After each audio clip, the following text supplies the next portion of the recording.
खास गौरी गणपतीनिमित्त आज आपण अगदी बिस्किटांपेक्षाही खुसखुशीत शंकरपाळी कशी तयार करायची ते बघणार आहोत। या व्हिडिओमध्ये मी याचं अगदी योग्य प्रमाण सांगितलेलं आहे।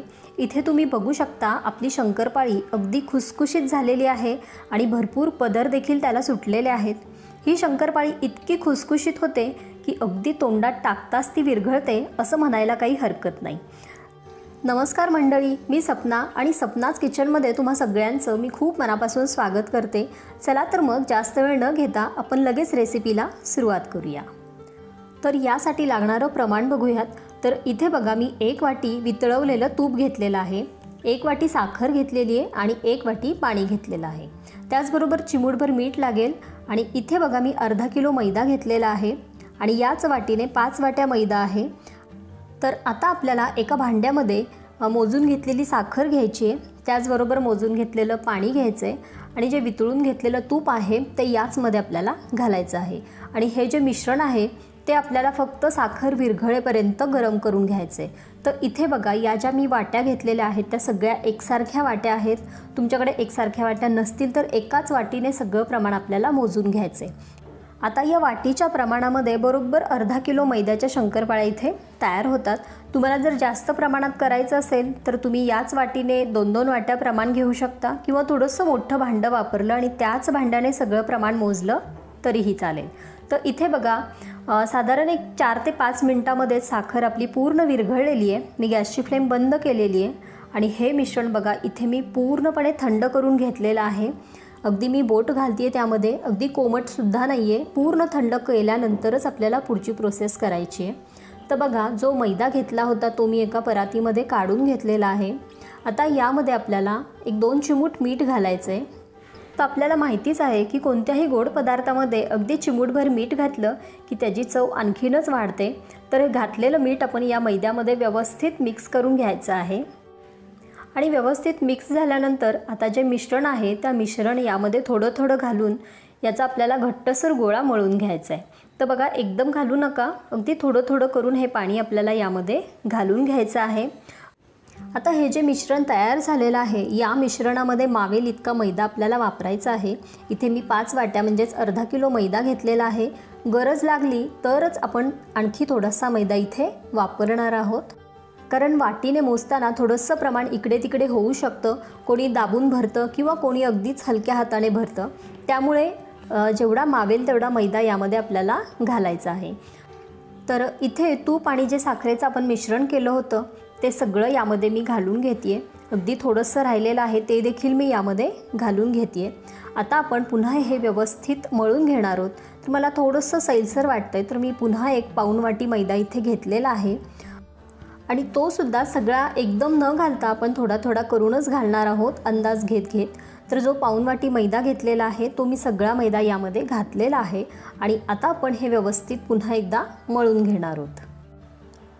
तर बघा इथे आपला हा घट्टसर गोळा तयार झालेला आहे। म्हणजे एकूणच आपण साधारण 1 पावणे 6 वाट्या मैदा यामध्ये घातलेला आहे आणि छान घट्टसर पीठ आपलं इथे मळून तयार झालेलं आहे। आता हे आपण एकसारखं करून घेणार आहोत आणि यावरती झाकण ठेवून एक 15 ते 20 मिनिटांसाठी याला आपण असंच मुरवत ठेवणार आहोत। तर लगेच न करता जर थोडा वेळ आपण हे पीठ झाकून ठेवलं तर आपलं पीठ छान फुलून येतं। तर इथे बघा पीठ आपलं व्यवस्थित तयार झालेलं आहे। पुन्हा आपण याला थोडंसं मळून घेणार आहोत आणि आता आपण याचे उंडे बनवून घेणार आहोत। तर एकसारखे उंडे आपण याच्या आधी बनवून घेऊयात। तर थोडेसे मोठेच उंडे आपल्याला याचे बनवून घ्यायचे आहेत, कारण याची आपल्याला पारी थोडीशी जाड लाटायची आहे। तर इथे बघा एकसारखे 6 उंडे मी इथे बनवून घेतलेले आहेत। आता त्यातला एक उंडा मी काढून घेते आणि आपण आता लाटायला सुरुवात करूया। तर बघा आता आपण लाटून घेऊया। तर ही पोळी लाटताना आपल्याला जाडसर लाटायची आहे, खूप पातळ लाटायची नाही आहे। या शंकरपाळ्या जर थोड्याशा जाड ठेवल्या ना तर त्याला छान पदर सुटतात, त्यामुळे थोडंसं आपल्याला हे जाडसरच ठेवायचं आहे। तर इथे बघू शकता मी कितपत जाड ठेवलेलं आहे। तर आता आपण हे कट करून घेऊया। तर आधी आपण याच्या साईड कट करून याला एक चौकोनी आकार देणार आहोत, म्हणजे काय होईल आपल्या शंकरपाळ्या सगळ्या एकसारख्या आकारावर तयार होतील। तर बघा मी चौकोन बनवून घेतला।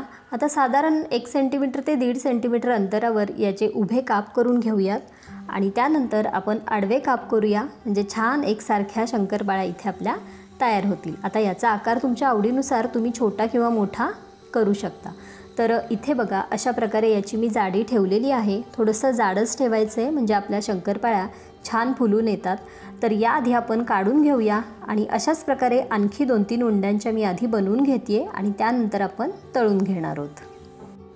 तर इथे बघा मी एक 3 उंड्यांचे शंकरपाळ्या आधी इथे बनवून घेतलेले आहेत। याचा आकार तुम्ही बघू शकता, खूप मोठ्या नाही आहेत आणि खूप लहानही नाही आहेत। आणि मी गॅसवरती इकडे बघा तेल गरम करायला ठेवलेलं आहे।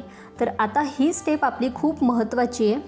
तर बघा तेल आपल्याला खूप कडकडीत गरम करायचं नाही आहे।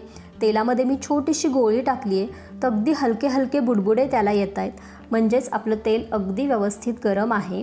याहून जास्त गरम करायचं नाही आहे। आता मी गॅसची फ्लेम थोडीशी कमी केलेली आहे आणि आता यामध्ये आपल्याला या शंकरपाळ्या घालून घ्यायच्या आहेत। तर खूप जास्त पण शंकरपाळ्या घालू नका, कारण जर खूप जास्त घातल्या तर तेलाचं टेम्परेचर आणखी कमी होतं आणि कधीकधी शंकरपाळ्या या तेलामध्ये विरघळू शकतात। तर बघा तेलामध्ये शंकरपाळ्या टाकल्यानंतर लगेच आपल्याला त्याला हलवायचं नाही आहे, 1 मिनिटभर तरी तसंच ठेवायचं आहे आणि साधारण 1 मिनिटानंतर अगदी छोट्या चमच्याने मी हलकंसं याला फिरवून घेते आहे। म्हणजेच काय होईल तर शंकरपाळ्या मोकळ्या होतील, एकमेकाला त्या चिटकून राहणार नाहीत।